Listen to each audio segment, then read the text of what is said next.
warahmatullahi wabarakatuh. Waalaikumsalam. Alhamdulillahirabbil alamin wassalatu wassalamu ala asyrofil anbiya'i wal mursalin wa ala alihi washabihi ajmain. Amma ba'du. Wallahu ta'ala fil Qur'anil Karim. A'udzu billahi minasyaitonir rajim. Ya ayyuhalladzina amanu taqullaha wa tanzur nafsum ma qaddamat lighad wattaqullaha innallaha khabirum bima ta'malun. Hadirin yang saya hormati, langsung saja bahwa kita sudah merdeka 79 tahun dan bersyukur. Pertanyaannya sing disyukuri apa, sing disenengi apa? Yaitu ya maaf ya, kurang bisa balik jenenge syukur karena masih di penjajahan Belanda dan penjajahan Jepang. Tapi misalnya syukur itu kalau bisa membandingkan seperti sekarang ini, lalu perbedaannya apa? Maka sebelum kepada tokoh-tokoh yang banyak berjasa, sedikit saya akan memberikan gambaran bahwa yang namanya dijajah itu betul-betul menderita. Sehingga kita bersyukur sekarang ini lepas dari penderitaan yang luar biasa, walaupun mungkin muncul penderitaan yang lain. Kebetulan saya ini mengalami 3 zaman. Zaman penjajahan Belanda, kemudian zaman penjajahan Jepang, dan kemerdekaan. Sedikit gambaran betapa sengsaranya orang yang dijajah. Kalau dipindah ke pendidikan, barangkali ada yang ingat dulu namanya SR, bukan SD. Dan tiap kelurahan itu hanya 1 sekolahan, hanya sampai kelas 3. Kalau ingin sampai kelas 6 harus sampai ke tingkat kecamatan. Di satu kecamatan hanya ada 1 SR yang kelas 6.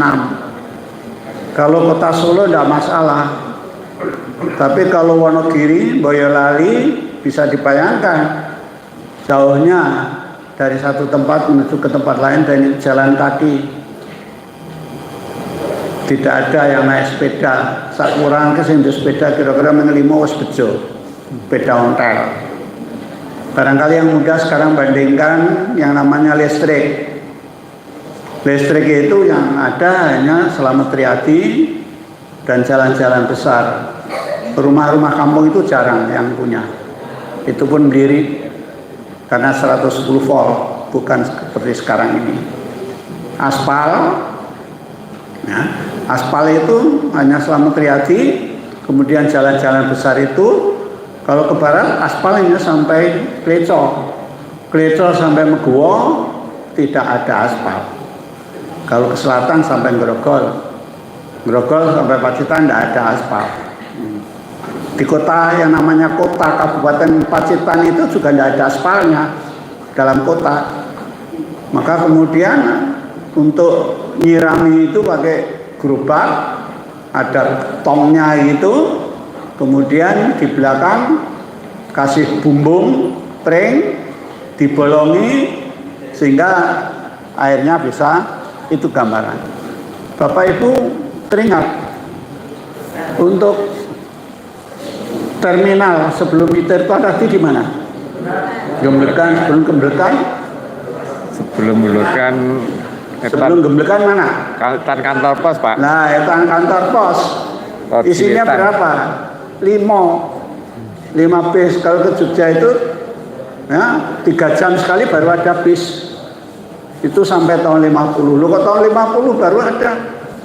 Karena walaupun kita merdeka tahun 45, tetapi dalam hal ini 45 sampai tahun 50 itu perang terus. Ada agresi Belanda pertama, agresi Belanda kedua. Dan barangkali saya ingat ada perang yang di Surabaya terkenal sampai dengan 10 November. Itu sekutu sangat malu. Kenapa? Selama Perang Dunia, jadi Perang Dunia itu tahun 39 sampai 45 ya.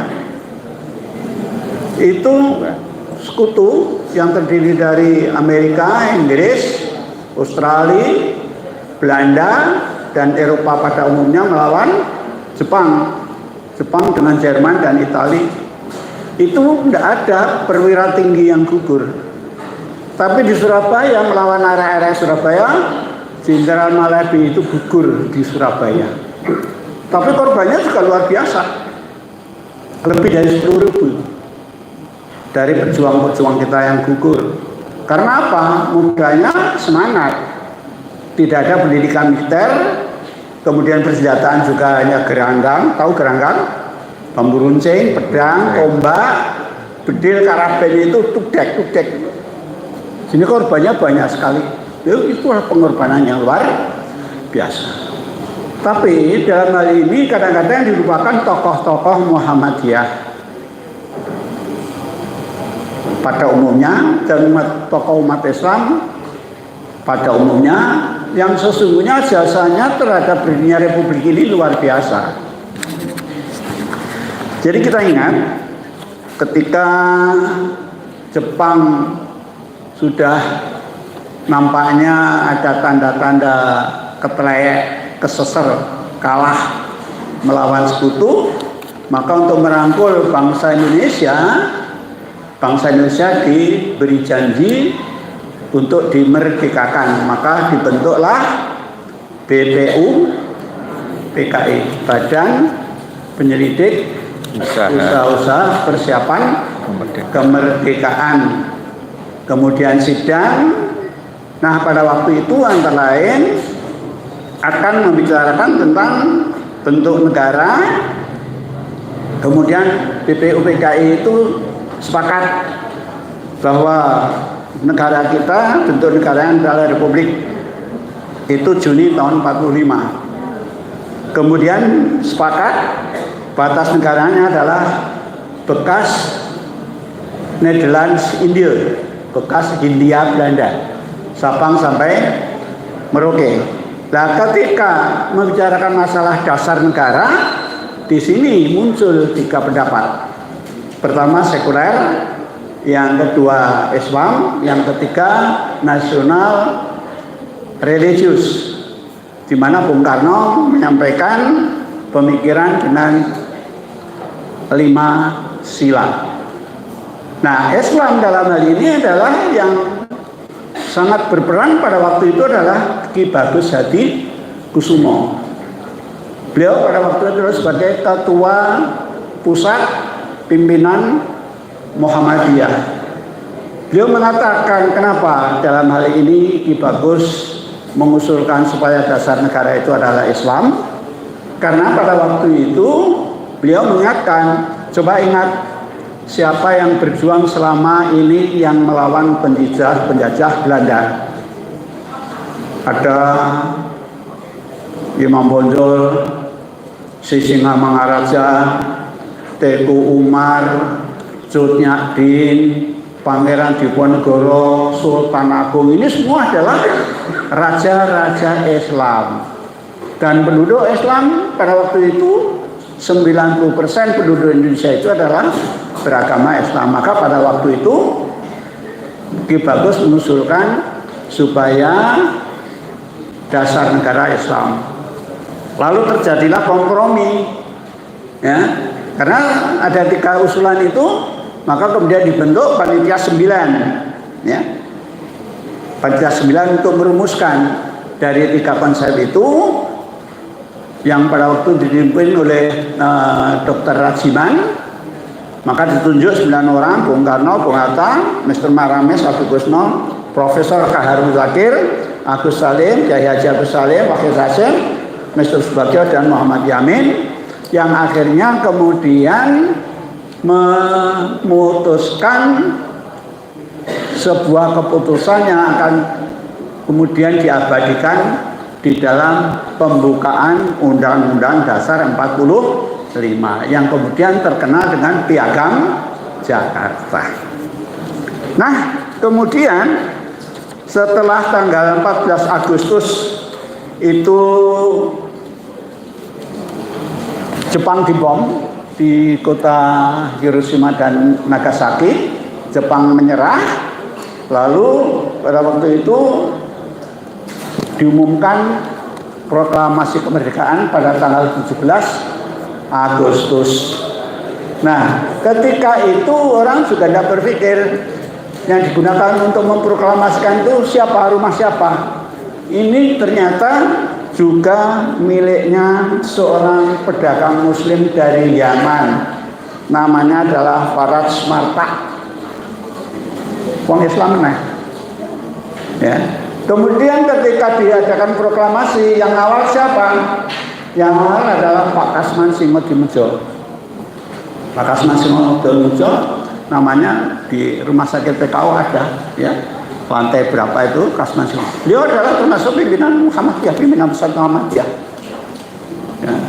Dan dalam hal ini jasa Pak Kasman Singodimejo itu menjelang proklamasi ketika tanggal 14 harinya kalau tidak salah Rebo, Bung Karno dipaksa untuk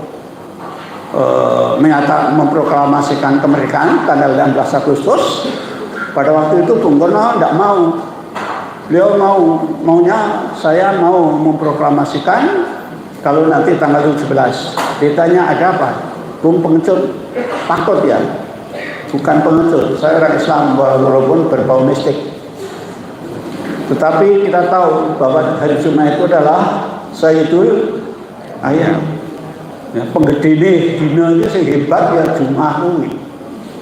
Hari Jumat itu tanggal 17. Kita tahu umat Islam sholatnya satu hari 17 rakaat. Dan itu adalah 17 Ramadan. 17 Ramadan itu adalah nuzulul Quran menurut keyakinan sebagian besar umat Islam. Maka sambil itu. Nah karena tidak mau maka Bung Karno diculik, dibawa ke Renasdengkok, maksudnya dipaksa untuk segera memproklamasikan. Sementara tanggal 16 malam 17 itu Pak Kasman Singodimejo pada waktu itu lah Daidan itu komandan batalion kalau sekarang. Komandan batalion seluruh Jawa itu dikumpulkan di Bandung oleh Seki Sebu, itu adalah pembesar Jepang, dengan maksud dan saat itu memerintahkan juga supaya seluruh komandan peta pembela tanah air. Jadi pada waktu zaman Jepang, zaman penjajahannya itu ada dua kelompok tentara yang asli bawaan Jepang ketika menduduki Indonesia itu namanya Heiho, terdiri dari orang Jepang. Kemudian ada tentara yang terdiri dari orang-orang pribumi, orang-orang Indonesia, namanya pembela tanah air. Para komandan batalion itu dikumpulkan di Bandung, diperintahkan karena Jepang sudah menyerah kepada sekutu, maka supaya seluruh batalion itu menyerahkan persenjataannya kepada sekutu. Ini adalah perintah Dai Nippon karena Dai Nippon sudah menyerah kepada sekutu. Nah kemudian begitu Sesibu itu pergi, para komandan batalion itu mengadakan sidang, kumpul lagi.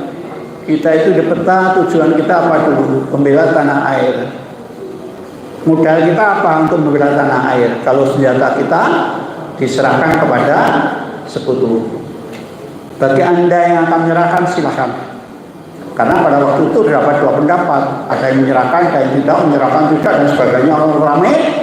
Nah kemudian Pak Kasman Singodimejo mengatakan tadi kita masuk peta adalah untuk membela tanah air. Kalau senjata kita serahkan berarti kita tidak punya persenjataan dan tidak akan bisa mempertahankan apa-apa. Maka saya silakan menyerahkan. Kalau ada yang menyerahkan silakan. Tetapi kalau melawan saya tembak. Itu kata Pak Kasman. Akhirnya seluruh komandan batalion sepakat untuk tidak menyerahkan senjatanya. Itu tanggal 16 malam 17. Dan ini merupakan modal awal persenjataan tentara kita. Karena seluruh batalion tidak ada yang menyerahkan persenjataannya. Sehingga ketika melawan sekutu di Surabaya, kemudian di Semarang, kemudian di Bandung dan lain-lain, mudahnya adalah dari persenjataan batalion yang petanya. Sekali Pak Kasman Singodimejo yang berjasa, seorang tokoh Muslim, seorang tokoh Muhammadiyah. Termasuk ketika Bung Karno memproklamasikan kemerdekaan di Pekasan Timur di rumahnya Partak itu tadi, yang mengamankan adalah Pak Kasman Simo di masjid. Luar biasa. Lalu tanggal 18 kemudian di sini tanggal 18 kemudian BPPU PKI berubah menjadi BPPKI ya. Itu kemudian sidang acara tanggal 18 itu pertama memilih presiden yaitu Bung Karno dan Bung Hatta. Kemudian pada waktu itu juga membicarakan ini bagaimana kedudukan dari negara kita ini. Negara kita ini adalah negara yang masih lemah. Yang dinamakan sebuah negara ini persyaratannya satu harus ada wilayah, yang kedua ada rakyat. Kita mempunyai wilayah Sabang Merauke, kita mempunyai rakyat kurang lebih 70 juta pada waktu itu, sudah ada pemerintahan. Tapi ini yang nama negara itu harus ada pengakuan dari negara lain. Maka pada waktu itu kemudian diutuslah beberapa tokoh muslim juga dari Muhammadiyah utamanya ya, untuk mencari pengakuan ke luar negeri supaya yang namanya negara adalah lengkap. Sehingga dengan demikian diperhitungkan kalau ada apa-apa dari luar negeri memperhatikan. Maka yang diutus pada waktu itu adalah Kiai Haji Agus Salim, kemudian Profesor Abdul Kahar Muzakir, lalu AR Baswedan, kakeknya Anies Baswedan, menuju ke Timur Tengah untuk mencari pengakuan. Yang dipilih sana karena AR Baswedan adalah orang Arab, seorang wartawan senior yang sangat terpercaya, lobbynya pandai. Profesor Kahar Muzakir lulusan Al-Azhar. Kemudian Kiai Agus Salim adalah seorang diplomat yang sangat ulung. Dan ternyata diplomasinya berhasil sampai di Mesir. Kemudian diadakan pertemuan dengan pemerintah Mesir. Akhirnya Mesir merupakan negara pertama yang mengakui Republik Indonesia sebagai sebuah negara. Kemudian Saudi Arabia, lalu Lebanon, lalu Palestina. Yang berhasil mengangkat Republik yang baru lahir itu kemudian mendapatkan pengakuan dari luar negeri juga tokoh-tokoh Muhammadiyah. Profesor Kahar Muzakir itu pimpinan Ustadz Muhammadiyah. Dari Agus Salim walaupun tidak termasuk pimpinan Muhammadiyah, juga dekat sekali dengan Muhammadiyah. AR Baswedan, iya jelas orang Muhammadiyah. Jadi Muhammadiyah itu ada yang namanya AR3 ya. AR Baswedan, AR Fakhruddin, AR Sultan Mansur. Semua pejuang Muslim yang luar biasa ini. Kalau AR Baswedan, AR-nya apa? Abdurrahman.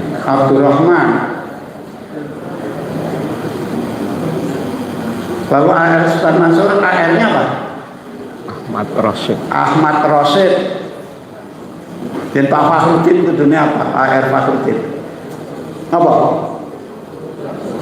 Biasanya manggil Pak AR kan bae, kelanjutannya siapa? Abdur Razak. Podo-podo telune ini sing diapali ora ono. Jadi ini tokoh-tokoh muslim semua. Luar biasa. Sehingga dalam hal ini kalau ada orang yang kemudian kurang menghormati Muhammadiyah, itu berarti lupa sejarah bahwa peran Muhammadiyah dalam hal ini adalah luar biasa. Termasuk dalam hal ini barangkali masih ingat ya, utamanya ketika zaman Jepang, peran Kiai Ki Bagus Hadikusumo. Jadi saya kembali ke belakang lagi. Kalau zaman Belanda dan zaman Jepang utamanya hanya masalah-masalah pendidikan, ekonomi, politik dan sebagainya, tapi Jepang itu lebih mirip lagi. Karena pada waktu itu seluruh sekolah dan kantor tiap kaki itu diperintahkan untuk seikeirei. Apa seikeirei? Jadi menghadap ke negara Jepang sana, membungkuk setengah kayak ruko. Seikeirei. Ya. Mengapa? Menghormat dewa matahari. Lah orang-orang Muhammadiyah perhatian ini. Ini orang masalah dunia, ini agama juga campur seperti ini, maka akhirnya anak-anak Muhammadiyah, sekolah-sekolah Muhammadiyah dilarang untuk seikeirei. Akibatnya apa? Jepang marah. Maka kemudian pimpinan pusat Muhammadiyah dipanggil untuk menghadap Kempeitai. Kempeitai itu kalau sekarang adalah CPN yang di Yogyakarta, letaknya di kantornya sebelah timur dari kantor pos yang sekarang itu. Sidang memutuskan kita hadapi. Lalu siapa yang berangkat? Tentu bagus, saya sebagai ketua saya bertanggung jawab. Karena kita menyelamatkan akidah umat ini. Ini tidak main-main kalau sudah ini. Kalau sudah masalah akidah, ini kita tidak main-main. Apapun risikonya harus kita hadapi.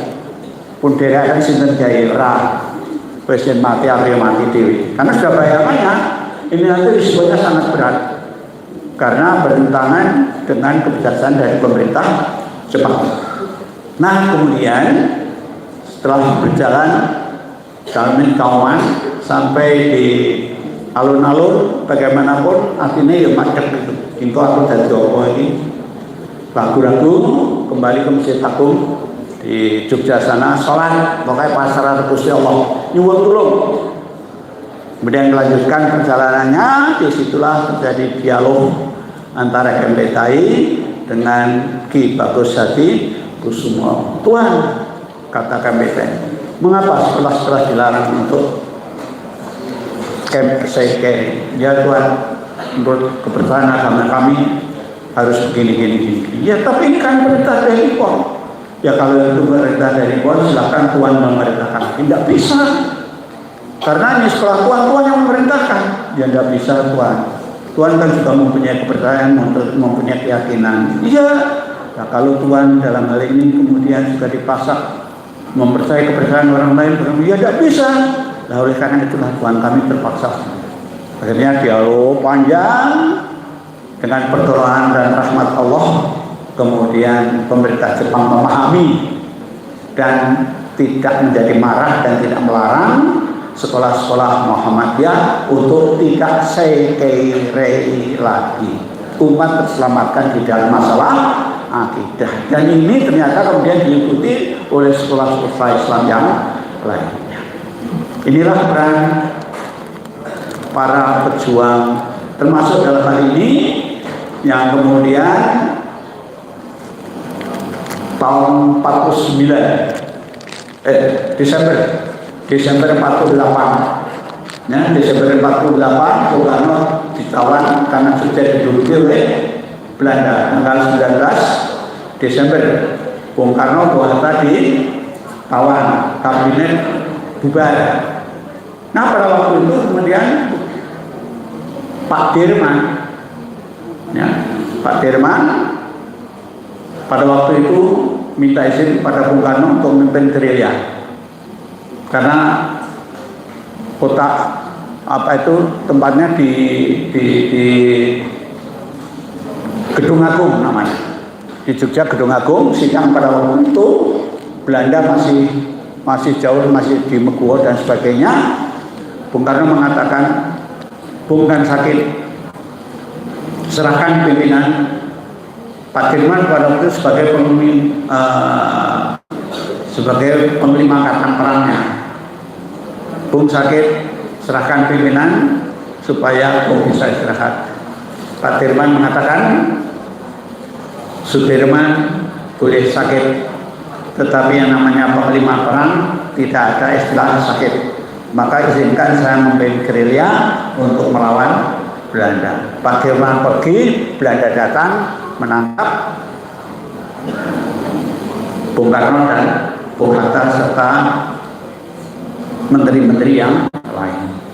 Akhirnya Pak Dirman memimpin gerilya dalam keadaan paru-paru satu menuju ke Bantul, kemudian ke Imogiri, Ngetan, Wonogiri, Ngalor, Ngetan, Ponorogo, Trenggalek, Pacitan, kemudian bermarkas di Pakis, ya, bermarkas di Pakis, Pucuk Gunung selama 3 bulan di sana. Ini Pak Sugidi sudah kemana ya? Nah ini saya kecewanya melihat. Ini kadang-kadang yang namanya sejarah ya. Jadi kadang-kadang perlu diceritakan seperti ini. Kadang-kadang sejarah itu kalau tidak dibelokkan, ya digelapkan. Di sana memang ditulis Pak Dirman itu adalah pendidikannya dalam Pandu, tapi tidak disebutkan Hizbul Wathannya atau Muhammadiyahnya tidak. Jadi karena ini kan penggelapan sejarah dan kadang-kadang dibelokkan mahram. Ya. Sehingga dalam hal ini perlu ada penjelasan seperti ini. Pak Dirman yang hebat lagi setelah memimpin gerilya selama 7 bulan naik gunung, turun gunung, masuk hutan, keluar hutan dalam keadaan sakit, itu kita meninggalkan Jogja sampai di Bantul, teringat tidak ada bekal untuk perjuangan ini, maka beliau kemudian mengutus ajudan dan salah seorang keluarganya untuk kembali ke Jogja. Untuk apa? Nyuwun perhiasan Budirman badhe kagem sang perang gerilya. Luar biasa. Jadi seorang jenderal memimpin perang gerilya dengan segala kesulitannya, minta bekal Budirman dan ibunya untuk berjuang. Siapa Pak Dirman?